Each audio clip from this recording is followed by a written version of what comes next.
आप सभी लोगों का मेरे YouTube चैनल पर स्वागत है। हमारे चैनल का नाम है स्टडी 92। ठीक है, आज हम लेके आए हैं हिंदी के लिए यूपी पुलिस का जो एग्ज़ाम है, हिंदी के महत्वपूर्ण 40 प्लस प्रश्न, जो आपके एक मॉडल पेपर के रूप में आप इसको देख सकते हैं। री एग्ज़ाम जो यूपी पुलिस का होने जा रहा है उसके लिए, और हर टॉपिक से मैंने प्रश्न लिए हैं, उन प्रश्नों को एक्सप्लेन भी किया है, आप देख सकते हैं। सबसे पहला प्रश्न हम देखते हैं। सबसे पहला आपकी स्क्रीन पर प्रश्न है कि निम्नलिखित प्रश्न में 4 विकल्पों में से उस विकल्प का चयन करें जो संधि विच्छेद वाला विकल्प है। तो शब्द है धर्मात्मा। इन 4 विकल्पों में से आपको एक विकल्प चुनना है जो सही है, तो इसका सही विकल्प हो जाएगा ऑप्शन नंबर बी, धर्म धन आत्मा। अगर हम धर्मात्मा का संधि विच्छेद करें तो आपका बनके तैयार होता है धर्म धन आत्मा। यहाँ से आपका क्या निकलेगा, धर्म से यहाँ से हमने लिया अ, यहाँ क्या मिला अ, और यहाँ से मिला बड़ा आ, यहाँ पे मिला तमा। ये दोनों ने जब विकार उत्पन्न हुआ तो बना बड़ा आ, यहाँ रहा तमा, और यहाँ क्या रहेगा धर्म। इसके साथ इसने इसको साथ मिला तो ये हो गया पूरा धर्मात्मा। तो आप देख रहे होंगे कि दो सदार्थी स्वर आपस में मिलकर दीर्घ स्वर का निर्माण कर रहे हैं। तो यहाँ पर कौन सी संधि होगी, दीर्घ स्वर संधि। देखते हैं अगला प्रश्न नंबर 2। निम्नलिखित प्रश्न में 4 विकल्पों में से उस विकल्प का चयन करें जो दिए गए शब्द का सही समान अर्थ वाला शब्द है। आपको इसमें से इसका अर्थ, जो ये शब्द है कौशल, इसका सही अर्थ कौन सा दे रहा है वो आपको बताना है इन चारों में से। विकल्प ए है दक्षता, बी नीड, सी ज्योतिषना, डी चप्पल। इनमें से आपको बताना है कौन सा सही है। तो इसका जो सही हो जाएगा वो कौशल का समान अर्थ देने वाला शब्द है दक्षता। ठीक है, अगर नीड शब्द है यहाँ पर तो इसको होता है बैठने व ठहरने का स्थान, या आ से आना भी इसका अर्थ आप बता सकते हैं। क्या, आ से आना इसका अर्थ है। अगर इसके शाब्दिक अर्थ की बात करें या समान अर्थ की बात करें ज्योत्सना की, तो ये होता है चांदनी। ठीक है, और चंद्र प्रभा। चपला जो शब्द है वो किसके लिए, चंचल के लिए आता है। किसके लिए, चंचल, है ना, तथा है ना, चपल होता है चंचल, है ना, अर्थात विद्युत या बिजली से आप कह सकते हैं। तो इसका जो सही कौशल का जो समानार्थी शब्द कौन सा कहलाएगा, दक्षता कहलाएगा। ये ऑप्शन नंबर ए सही है। देखते हैं प्रश्न नंबर 2 कि 4 विकल्पों में से उस विकल्प का चयन करें जो सही विकल्प है। अवगुण शब्द दिया गया, उसमें आपको उपसर्ग बताना है कि इसमें कौन सा उपसर्ग है अवगुण में। तो अब धन गुण, तो इसमें कौन सा उपसर्ग आ रहा है, ये तो आपका मूल शब्द है, और ये क्या है, शब्दांश है, शब्दांश है ना। तो आप अगर ध्यान से देखेंगे तो ये क्या है, अब। तो अब यहाँ पे क्या है, ऑप्शन नंबर सी, अवगुण में यहाँ पे कौन सा उपसर्ग आएगा, अब। और इसके जो पीछे लगता है वो क्या कहलाता है, प्रत्यय कहलाता है। तो मूल शब्द के आगे लगने वाले शब्दांश को हम क्या कहते हैं, उपसर्ग कहते हैं। मूल शब्द के बाद लगने वाले शब्दांश को हम क्या कहते हैं, प्रत्यय कहते हैं। प्रश्न नंबर 5, निम्नलिखित में से 4 विकल्पों में से उस विकल्प का चयन करें जो प्रत्यय से नहीं बना है। तो इसमें आपको ये बताना है कौन से शब्द में जो विकल्प इसमें है जो प्रत्यय से नहीं बना है, बाकी सब प्रत्यय से बने हुए हैं। तो इसका जो सही आंसर हो जाएगा ऑप्शन नंबर डी, जो ये सफल शब्द है ये प्रत्यय से नहीं मिलकर बना है, बल्कि ये किससे मिलकर बना है, ये उपसर्ग से मिलकर बना है। तो इसका अगर देखें तो स धन फल, तो इसके अंदर उपसर्ग क्या हो जाएगा, सा, कि उपसर्ग क्या होते हैं, मूल शब्द के आगे जुड़ते हैं। अगर लालमा की बात करें तो इसमें लाल धन का है इमा। ठीक है, तो इसमें इमा प्रत्यय है, इसमें डी प्रत्यय है, ठीक है, इसमें मान प्रत्यय है। तो बाकी यही वाला तो विकल्प बचा, तो यही इसका आंसर होगा। 4 विकल्पों में से उस विकल्प का चयन करें जो सही संधि विच्छेद विकल्प है। सूक्ति शब्द है, उसमें आपको ये बताना है कौन सा इसके अंदर जो ऑप्शन दिया गया है वो सही है। तो अगर इसका संधि विच्छेद करें तो क्या हो जाएगा, सूक्ति का क्या हो जाएगा, सुधन उक्ति। ठीक है, तो इसका कौन सा सही होगा, ये वाला सी ऑप्शन सही है। ये कैसे बनता है, यहाँ से ऊ और यहाँ से ऊ मिलकर क्या बन जाएगा, बड़ा ऊ। ठीक है, यहाँ पे क्या रह जाएगा स, और यहाँ पे क्या रहेगा की, और ये इसमें चला जाएगा बड़ी ऊ की मात्रा, यहाँ हो जाएगा सूक्ति। तो इसके अंदर देखो दो सजातीय स्वर आपस में मिलकर दीर्घ स्वर का निर्माण कर रहे हैं। तो यहाँ पे कौन सी संधि होगी, दीर्घ स्वर संधि। कौन सी संधि होगी, दीर्घ स्वर संधि। अगला प्रश्न देख लेते हैं, प्रश्न नंबर 7। निम्नलिखित प्रश्नों में से 4 विकल्पों में से दिए गए शब्दांश के विपरीत अर्थ वाला, शब्द के विपरीत अर्थ देने वाला विकल्प आपको चुनना है। जैसे वंदन शब्द है, वंदन, इसका विलोम शब्द क्या हो जाएगा बच्चा, मुक्त हो जाएगा। बंधन मतलब बांधना, मुक्त मतलब स्वतंत्र करना। 4 विकल्प, उस सही विकल्प का चयन करें जो बताता है कि इनमें से कौन मीराबाई द्वारा रचित नहीं है। तो ये 4 दिए गए हैं, इनमें से कौन सा ऐसा विकल्प है जो मीराबाई के द्वारा कृति या कोई रचना नहीं लिखी गई है, वो आपको बताना है। तो इसका ऑप्शन नंबर सही है डी, वैदेही वनवास। ये मीराबाई द्वारा रचित नहीं है, ये एक कविता है। क्या है बच्चा, यह एक कविता है और इस कविता की जो रचनाकार हैं जिसने लिखी है वो हैं अयोध्या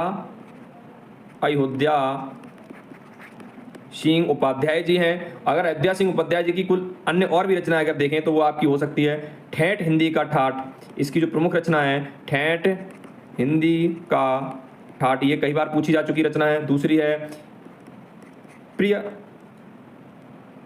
प्रभास, ये भी कई बार पूछी जा चुकी है रचना। आपकी है पारिजात, ये भी कई बार पूछी चुकी है रचना, इनकी जो प्रमुख रचना है। और फिर है क्या है पद्य प्रसून, ये भी कई बार पूछी जा चुकी रचना है ना। और भी अगर देखें इनकी तो एक है रसिक रहस्य, और भी अगर देखें तो इसकी एक और है अध खिला फूल, ये भी काफी फेमस रचना है। अध खिला फूल, ये इनकी किनकी अयोध्या सिंह उपाध्याय जी की प्रमुख रचना है। बाकी ये बची हुई तीनों किसकी लिखी हुई रचना है, आपकी मीराबाई जी की लिखी हुई कृतियां हैं। अगला प्रश्न देखते हैं, माखनलाल चतुर्वेदी को किस रचना के लिए साहित्य अकादमी पुरस्कार मिला था, आपको ये बताना है। ये 4 रचनाएं दी गई हैं, इनमें से आपको ये बताना है कि माखनलाल चतुर्वेदी जी को साहित्य का पुरस्कार किस रचना के लिए मिला। तो ऑप्शन नंबर ए सही है, हेमंत तरंगिणी के लिए मिला 1955 ईस्वी में। बाकी ये भी इन्हीं की, माखनलाल चतुर्वेदी की समर्पण, युगचरण, माता, ये इन्हीं की प्रमुख रचना है। अगर और रचनाओं की बात करें जैसे एक है मरण ज्वार, ये भी इन्हीं की रचना है। एक है साहित्य के देवता, ये भी इनकी प्रमुख रचना है। एक और आप देख लें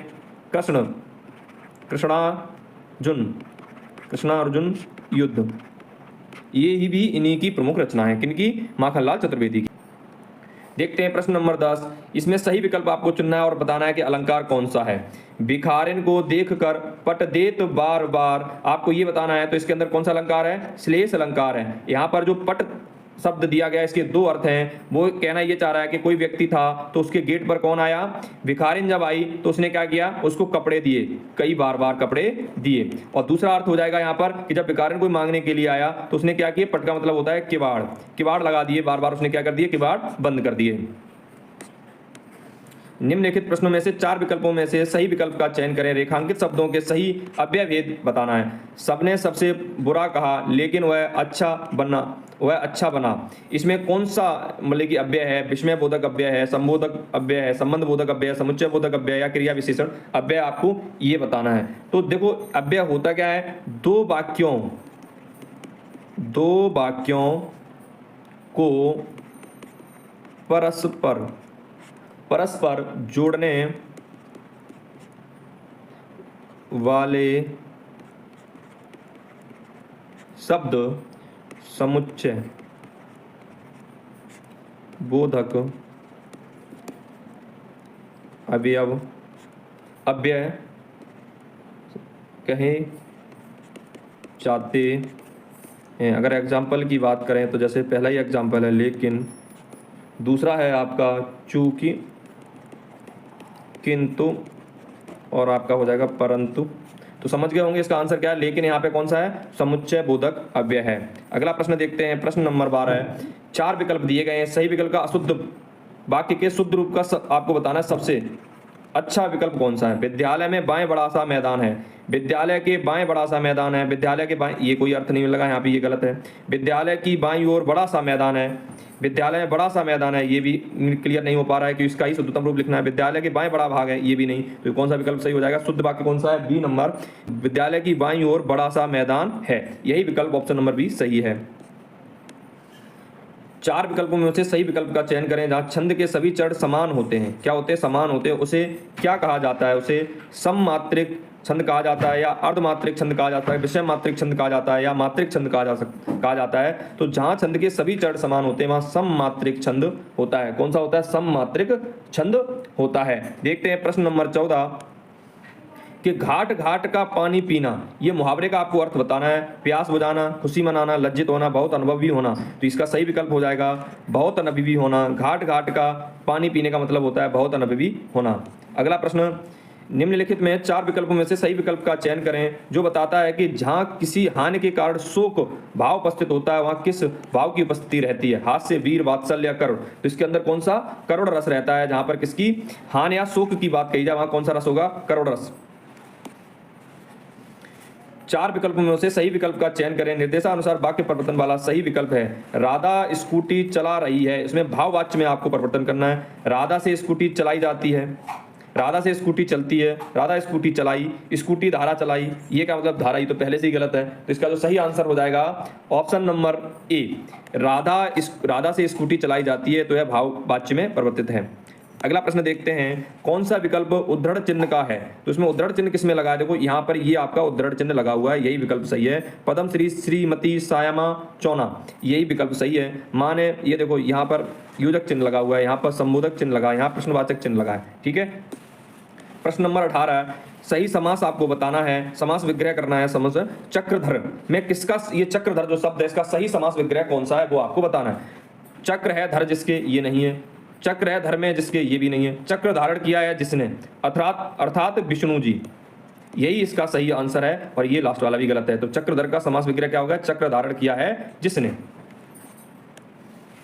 4 विकल्पों में से उसमें से एक विकल्प का चयन करना है। सबसे अच्छा एक शब्द विकल्प आपको बताना है। इनमें से एक, रात में घूमने वाला के लिए भ्रमणीय, तपस्वी, निशाचर, अजर। तो इसके लिए सही शब्द होगा निशाचर। रात में घूमने वाले के लिए सही शब्द होगा निशाचर। निशाचर का मतलब होता है राक्षस, और राक्षस ही रात में क्या करते हैं, भ्रमण करते हैं। मतलब अनेकार्थी शब्द का एक अर्थ, उस शब्द का चुने। जैसे मुद्रा है, उसका सही शब्द आपको चुनना है। तो मुद्रा का मतलब होता है रूप, भाग, पर्वत या गोद। तो मुद्रा कहते हैं ना, आपकी कैसी मुद्रा है, आपका रूप कैसा है ना। तो ये क्या हो जाएगा, ऑप्शन नंबर ए सही हो जाएगा। 20 का कौन सा सही है, ऑप्शन नंबर ए, रूप। मुद्रा मतलब ऑप्शन नंबर ए, रूप। निम्नलिखित में से 4 विकल्पों में से सही कर्ता कारक को पहचानिए। तो इसके अंदर कौन सा कर्ता कारक है, तो ने करता है, तो कारक ने है, तो कर्ता ने क्या हो जाएगा, कर्ता ने। कारक चिन्ह देख लीजिए, सारे हम लिख देते हैं, कर्ता ने। फिर कर्म को क्या आएगा, कर्म को करण से के द्वारा। उसके बाद हो जाएगा आपका संप्रदान, संप्रदान के लिए। फिर आपका आ जाएगा अपादान, अपादान किसके लिए, से, अलगाव के लिए। फिर आपका उसके बाद आएगा संबंध, का, की, के, ये संबंध, या रा, री, रे। ठीक है। उसके बाद आपका आ जाएगा अधिकरण, यहाँ पे दे देते हैं अधिकरण। तो अधिकरण के लिए क्या आएगा, मैं, पे, पर, ये आएंगे। उसके बाद आएगा संबोधन। तो संबोधन में आपके आते हैं कौन कौन से, हे, है ना, अरे, इस तरीके से। तो सारे हमने लिख दिए। तो इसमें कौन सा हो जाएगा, कर्ता कारक कौन सा है, कर्ता ने है, कर्ता कारक। कर्ता का क्या अर्थ होता है आपको ये बताना है, जो संबंध जोड़े, जो कार्य करे, जिसे काम हो, जिससे काम हो या जिसका काम हो। तो कर्ता वह होता है जो कार्य को करे, या कार्य को करने वाला क्या होता है, कर्ता होता है। सही काल वाला विकल्प आपको चुनना है। आज वर्षा होगी, तो ये सामान्य वर्तमान काल है, इसमें संभाव्य वर्तमान काल है, सामान्य भविष्य काल है, या भूतकाल है। आज वर्षा होगी, तो देखो यहाँ पर वर्षा भविष्य की बात कर रहा हूँ, सामान्य, तो सामान्य भविष्य काल है, ऑप्शन नंबर सी सही है। 23 का कौन सा सही है, ऑप्शन नंबर सी। अगला प्रश्न देखते हैं, प्रश्न नंबर 24। सकर्मक क्रिया का उदाहरण आपको बताना है, किसके अंदर सकर्मक क्रिया है। तो कशिश हंस रही है, चिड़िया उड़ रही है, सूरज उग रहा है ना, सीता बीड़ा बजा रही है। तो इसके अंदर देखो सकर्मक मतलब जहाँ कर्म है, तो कौन बजा रहा है, क्या बज रहा है, तो बीड़ा बज रहा है। यहाँ पे क्या, बीड़ा। तो यहाँ पे देखो कर्मकार, इसमें सकर्मक क्रिया है ना, कौन सी क्रिया है, सकर्मक, इसके अंदर कर्म मौजूद है, इनमें किसी में क्या, कर्म नहीं मौजूद है। ठीक है। तो इसके अंदर ऑप्शन नंबर कौन सा सही हो जाएगा, डी। कौन सा सही है, डी। पुल्लिंग शब्द आपको पूछना है, सामग्री का पुल्लिंग शब्द हो जाएगा सम्राट। क्या हो जाएगा बच्चा, सम्राट हो जाएगा। तो ऑप्शन नंबर सी सही है। ये कौन सा शब्द है, स्त्रीलिंग, और इसका जो पुल्लिंग क्या होगा, सम्राट। चिड़िया शब्द है, चिड़िया का आपको बहुवचन रूप पूछा है, तो चिड़िया का बहुवचन रूप क्या हो जाएगा, चिड़िया। क्या हो जाएगा बच्चा, चिड़िया। तो ऑप्शन नंबर ए सही है। 26 का ए सही है। बात करें वर्ड स्वर की सहायता से बोले जाएं, उन्हें क्या कहा जाता है। जो वर्ड किसकी सहायता से, स्वर की सहायता से बोले जाते हैं, वो क्या कहलाते हैं, आपको ये बताना है। तो इसका सही आंसर हो जाएगा ऑप्शन नंबर बी, व्यंजन। जो स्वर की सहायता से बोले जाते हैं वो क्या कहलाते हैं, व्यंजन कहलाते हैं। संज्ञा शब्द से बनने वाली सभी विशेषण शब्द वाला विकल्प चुनिए। बोले संज्ञा शब्द से बनने वाला सही विशेषण शब्द का चयन करें। ये इसमें पूछा, इसमें सत्य है, है ना। शक्त क्या है, संज्ञा है, इससे बनने वाला सही शब्द होगा शक्तिशाली। कौन सा है, शक्तिशाली। ये देखो शक्तिशाली गलत लिखा है, ऐसे लिखा जाएगा शक्तिशाली। ये ऑप्शन नंबर बी इसका सही है। अगला प्रश्न देखते हैं 30। चार विकल्पों में से रेखांकित शब्द के आधार पर सर्वनाम के सही भेद बताना है। जैसे कोई है, इसमें कौन सा सर्वनाम है, बस आपको ये जानना है। तो देखो कोई होता है अनिश्चयवाचक सर्वनाम। कौन सा बच्चा, अनिश्चयवाचक सर्वनाम है। इसके अंदर इसकी कोई तो कोई हो सकता है, उसकी कोई पता नहीं है ना, अनिश्चित है। अयोध्या सिंह उपाध्याय हरिओध जी प्रसिद्ध रचनाकार कौन सी है, मतलब अयोध्या सिंह उपाध्याय जी की प्रसिद्ध रचना कौन सी है।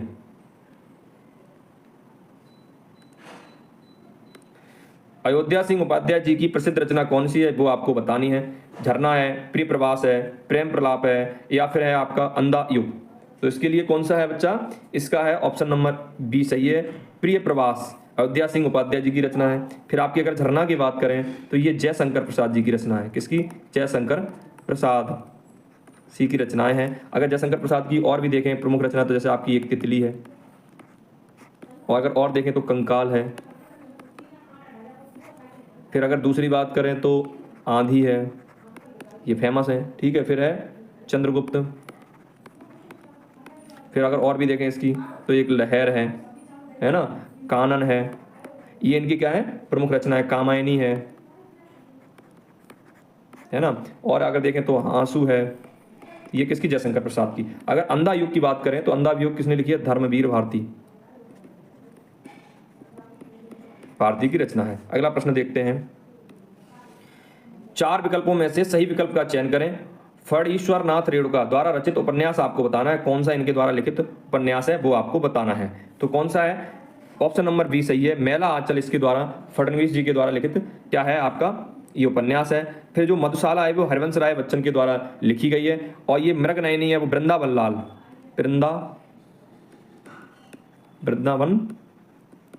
लाल के द्वारा लिखित है। अगर वृंदावन लाल की और भी रचना देखें तो एक संगम है, काफ़ी फेमस इनके द्वारा लिखित। अगर और भी अगर देख लें तो लगन है ना, देखें तो टूटे कांटे, ये भी इनकी है ना। फिर है झांसी की रानी। अगर और देखें तो कुंडली चक्र। अगला प्रश्न देख लेते हैं आपका कि चार विकल्पों में से उस विकल्प का चयन करें जो सही विकल्प है। उपसर्ग और प्रत्यय दोनों ही शब्द नहीं होते हैं, क्रिया, अव्यय, शब्दांश या सर्वनाम। तो इसका सही हो जाएगा ऑप्शन नंबर सी। आपको प्रश्न समझ में नहीं आया पर आप समझ में आएगा कि उपसर्ग और प्रत्यय दोनों ही शब्द नहीं शब्दांश होते हैं। मतलब कि जो उपसर्ग है और प्रत्यय है वो दोनों क्या, शब्द नहीं होते पर क्या होते हैं, शब्दांश कहा जाता है उनको। क्या कहा जाता है, शब्दांश। तो कौन सा सही हो जाएगा, ऑप्शन नंबर सी सही हो जाएगा 33 का। चार विकल्पों में से जिनमें एक शब्द दिया गया है सभी के तद्भव रूप, सही तद्भव रूप आपको बताना है। मच्छिका का ये तत्सम रूप है तो इसका जो तद्भव रूप होगा वो क्या होगा, मक्खी होगा। अगर मोर ये तद्भव रूप है तो अगर मोर का तत्सम अगर रूप देखें तो क्या हो जाएगा, मयूर। अगर भौरा की देखें तो भ्रमर, ये इसका तत्सम रूप हो जाएगा। ठीक है, अगला प्रश्न देखते हैं। मेढक का मंडूक लिख लीजिए। उस विकल्प का चयन करें जो प्रत्यय से नहीं बना है। आपको ये बताना है, शिष्या, शेरनी, दयामय या परिचय। इन चारों में से एक ऐसा शब्द है जो प्रत्यय से नहीं बना। तो मूल शब्द के पीछे लगता है क्या, प्रत्यय, है ना। तो एक ऐसा होगा जिसके पीछे प्रत्यय नहीं लगा होगा तो वही आपका शब्द होगा। तो कौन सा, परिचय, सॉरी शब्द है परिचय। ये क्या, प्रत्यय से नहीं बना। अगर दया की बात करें तो दया, इसके अंदर प्रत्यय का होगा मय, है ना। शेरनी में क्या, नी, क्या होगा, नी प्रत्यय। शिष्या में क्या होगा, या प्रत्यय। ठीक है, लेकिन इसके अंदर परिधन च, इसके अंदर प्रत्यय से बना यह शब्द नहीं है। अगला प्रश्न देखते हैं 36। इसमें क्या है, विपरीत शब्द आपको बताना, मतलब विलोम शब्द बताना सन्यासी का। तो सन्यासी क्या होता है, जैसे घर से कोई मतलब ना हो, घर न बसाने वाला, तो यहाँ पे क्या हो जाएगा, ग्रस्त, जो घर बसाने वाला। तो सन्यासी का विलोम क्या होगा, ग्रस्त होगा। नारी इच्छा, इसका आपको संधि विच्छेद बताना है। तो इसका संधि विच्छेद हो जाएगा नारी धन इच्छा। तो यहाँ पर बड़ी ई और प्लस छोटी ई मिलकर किसका बनाएंगी, बड़ी ई का निर्माण करेंगी। तो यहाँ क्या हो जाएगा, यहाँ पे हो जाएगा ना, नर और धन पे हो जाएगा छा। ये दोनों अगर मिल जाएंगे तो बन जाएगा नारी छा। ठीक है, और यहाँ पे जब दो सजातीय स्वर दीर्घ स्वर का निर्माण कर रहे हैं तो यहाँ पे कौन सी संधि हो जाएगी, दीर्घ स्वर संधि। बात करें 38 प्रश्न की, सबसे अच्छा विकल्प आपको चयन करना है। नियत शब्द है, नियत। तो आपको क्या बताना है, इसका जो अर्थ बताना है वो इसके लिए सबसे अच्छा कौन सा होगा, तो नियत का सबसे अच्छा होगा निश्चित, है ना, कहते हैं ना तुम्हारी नियत निश्चित है, मतलब नियत, है ना, तो इसका सही विकल्प हो जाएगा ऑप्शन नंबर ए। बात करें 39 की, जो शरीर शब्द है उसका समानार्थी शब्द आपको बताना है, तो शरीर का समानार्थी कलेवर, तो ये ए सही है, इसका कौन सा सही है, ए सही है। बिटप किसका होता है, पादप पेड़ पौधों का होता है ना। महिला तो आपको पता है पद्मा, है ना, सरस्वती जी को कहा जाता है। अंतिम प्रश्न है अशुद्ध वाक्य और शुद्ध वाक्य बताना है, तो ये जो लिखा है ये अशुद्ध वाक्य है और आपको शुद्ध रूप इसका बताना है सबसे अच्छा। मैं गांव जाना है, गलत। मुझे गांव जाना है, मैं को, ये भी गलत। मेरे का गांव जाना है, ये भी गलत। तो कौन सा आ जाएगा, मुझे गांव जाना है, तो यही इसका सही विकल्प है। इतनी बात आप समझ गए। अगर आपको हमारी वीडियो पसंद आई हो तो क्या करें, लाइक करें। अगर आप इसकी पीडीएफ डाउनलोड करना चाहते हैं तो डिस्क्रिप्शन में टेलीग्राम मेरे ग्रुप का लिंक दिया गया है, उसको आप ज्वाइन कर लें और उस पर आप पीडीएफ प्राप्त कर सकते हैं, ठीक है। और हमारे चैनल को अगर अब तक आपने सब्सक्राइब नहीं किया है तो आप सब्सक्राइब भी कर सकते हैं। जय हिंद, जय भारत।